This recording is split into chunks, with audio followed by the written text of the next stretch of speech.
John Cena and Randy Orton addressed the allegations made against former TKO and WWE Executive Chairman Vince McMahon. Hangman Adam Page possibly breaks his ankle during a match on AEW Dynamite last night. An ex-WWE writer signs with AEW. Ric Flair, could he have possibly struck an alliance with the Young Bucks last night on Dynamite? Daniel Garcia will face Christian Cage for the TNT Championship at AEW Revolution. A CM Punk reference was made last night on Dynamite. Jake Hager returns to AEW, and we have the ratings for Monday's edition of Raw on USA Network.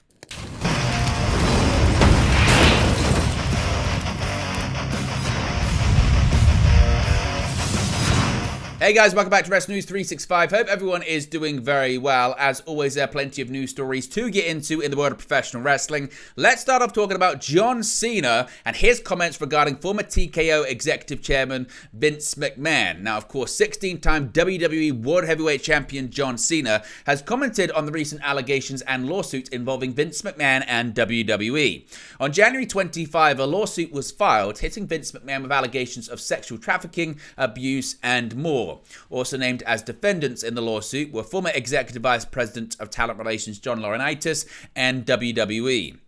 John Cena recently had a conversation with Howard Stern on the Howard Stern Show on the situation. Here's how the conversation played out. We can get the quotes up on the screen right now. This is what Howard Stern said. He said, quote, "How do you handle, this is a tough one. I know you love the WWE and you love Vince and everything, but now Vince has gotten himself into hot water.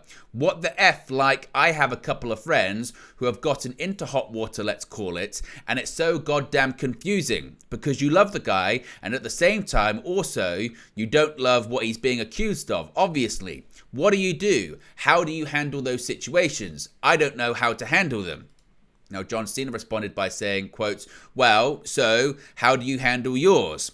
Stern responded by saying, quote, "Well, it's interesting. There are some people I no longer want to associate with because, you know, it's almost not fair because it's not like they've been on trial, but there's been accusations that are disturbing. So I go, can I be personal friends with this person?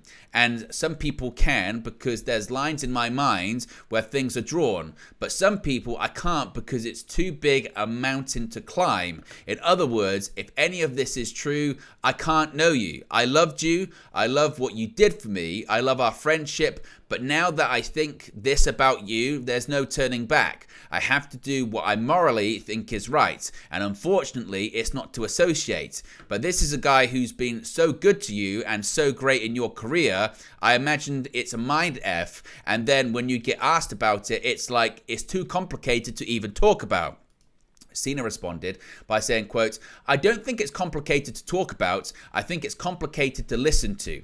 And that's kind of why I don't necessarily put a lot of time and equity into it. Again, there's still a long ways to go. I can say this, I'm a big advocate of love and friendship and honesty and communication. But in the same breath, I'm also a big advocate of accountability. I think you explained it well of if someone's behavior lies so far outside your value system that the balance shifts of like, man, I can't operate in a world where this works. That's the end result of being accountable." Stern then responded by saying, quote, "What the hell are you going to do though?" Cena replied to that question by saying, "Right now, what I'm going to do is love the person I love, be their friend, and by that, it means like, hey, I love you, you've got a hill to climb, and you know, there's the saying like, you don't know who your friends are until shit hits the fan or your back's against the wall. That doesn't make any of what's going on any easier to swallow, but just telling somebody that like, hey, I love you, man, this is going to be a hill to climb, we're going to see what happens, and that's that. It sounds so cliche, but it has to be one day at a time. But at the same token, I've openly said I love the guy, I've got a great relationship with the guy, so that's that."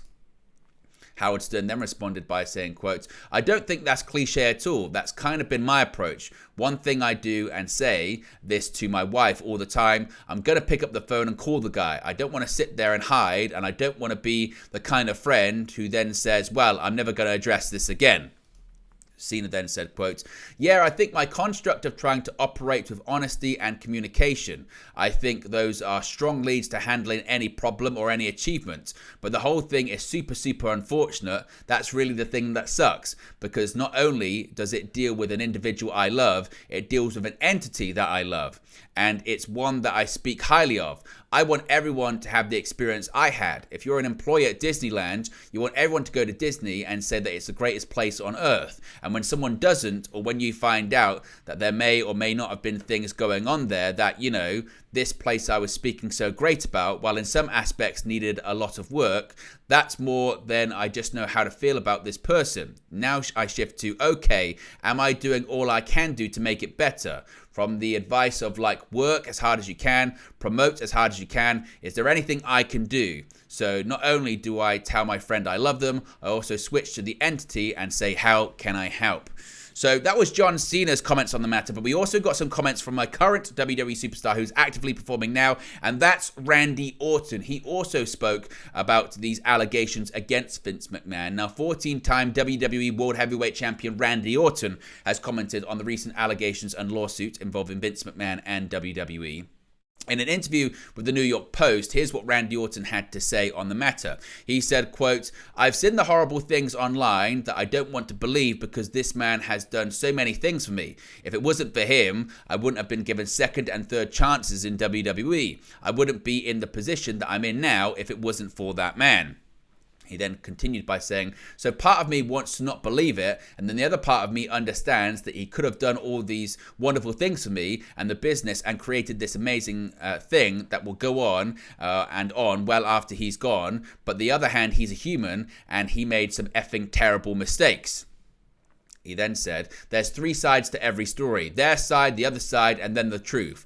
I think a lot more has to come out before I can really speak on any of this. I think that would be the case for any talent that you ask, but I do know about Vince McMahon, the man, that I've known for the past 24 years personally, and I owe him for everything he's done for me." He then said, "I say that with conviction because I wouldn't be in this position without a lot of help from him. But if these allegations are true, then it's some horrible shit right there. I'm torn. It's hard."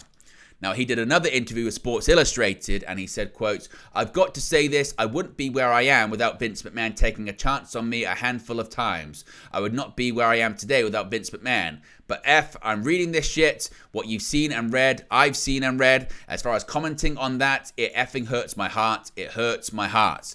Now, Sports Illustrated then said that Randy Orton said, quote, "Orton believes that WWE President Nick Khan and Chief Content Creator Paul Triple H Levesque are cultivating a safer culture and climate within the company, one that is altogether better across the board." So what are your thoughts on what Randy Orton and John Cena have said about Vince McMahon, said about the allegations? Does it surprise you? Doesn't it surprise you? Let me know your reaction to that in the comment section below.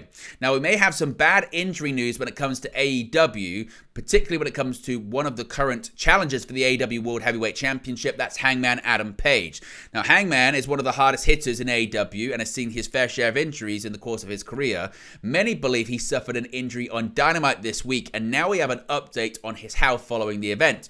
Now, as seen on this week's episode of Dynamite on TBS, the main event featured AEW World Champion Samoa Joe, Swerve Strickland, and Brian Cage facing off against FTW Champion Hook, Hangman Adam Page, and Rob Van Dam. Now, many fans noticed that Adam Page may have rolled his ankle during a spot with Samoa Joe. Footage after the show told a grim tale as Adam Page had difficulty walking whilst making his way to the back. While speaking on Wrestling Observer Radio, Dave Meltzer talked about Hangman Page's health with Brian Alvarez after the show. Here's what both Meltzer and Alvarez said. Brian Alvarez said, quote, "He has to have it looked at, could be a broken ankle." Meltzer responded by saying, "Yeah, that's what I heard."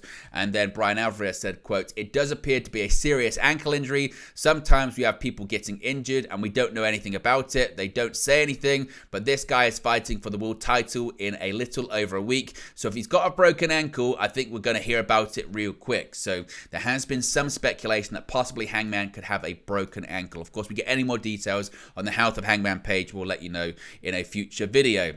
Now, this is quite a big story when it pertains to AEW yesterday, because AEW has made a significant number of signings already in 2024 when it comes to their in-ring roster, but now they've added a major name to their staff behind the scenes. As confirmed by Sports Illustrated, former WWE senior writer Jennifer Pepperman has signed with AEW, where she has assumed the role of the company's Vice President of Content Development.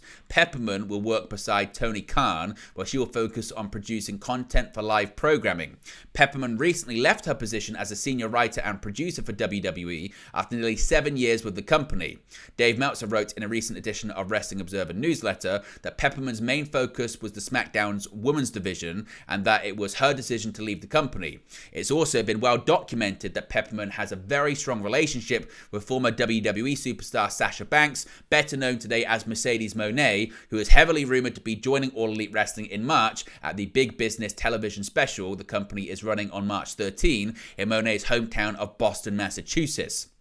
Not only is Pepperman known for her work in WWE, but she's also worked extensively on TV dramas and soap operas. She won 3 Daytime Emmy Awards throughout her career for her work on shows like As the World Turns, One Life to Live, and After Forever. After hearing the news of her exit from WWE, current Raw General Manager Adam Pearce put out a message on X on February 15, wishing Pepperman the best of luck in the future and how much he enjoyed working with her. Now, Tony Khan also has released a statement regarding this acquisition for AEW. Tony Khan released a statement to the soap opera network following the news of Pepperman joining the company. He said, quote, "Adding Jennifer Pepperman's brilliant mind to the AEW team opens the door for exciting new ideas and will help us build upon the incredible stories currently developing on the road to AEW Revolution across our 3 weekly shows on TBS and TNT. And the effects of Jennifer's arrival in AEW will be felt for many years in the future," Khan said. "We're thrilled to welcome her today, and I look forward to her creativity and collaboration with our team across the board in what will be AEW's biggest year yet and beyond." And now with the news of Pepperman's hiring coming the day of their weekly Wednesday night show Dynamite, as I mentioned, a tweet was put out by Tony Khan last night during the show. He said, quote, "Welcome to AEW to our All Elite Vice President of Content, Jen Pepperman. We're excited to have her in AEW. It's been an exciting first day for her here tonight, live on TBS. Thank you for watching AEW Dynamite on TBS right now." So do you think this is a sign we could be seeing some content changes in the future? Do you think this is another indication that Mercedes Moné is coming into AEW as well? Let me know your thoughts about it in the comments section below.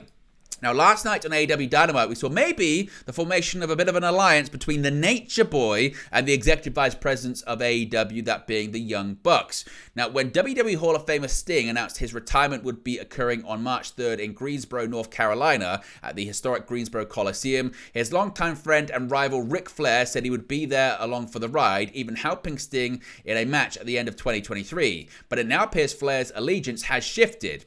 On Wednesday's AEW Dynamite, Flair appeared backstage striking a somber tone as he said he would be weighing his options ahead of AEW Revolution.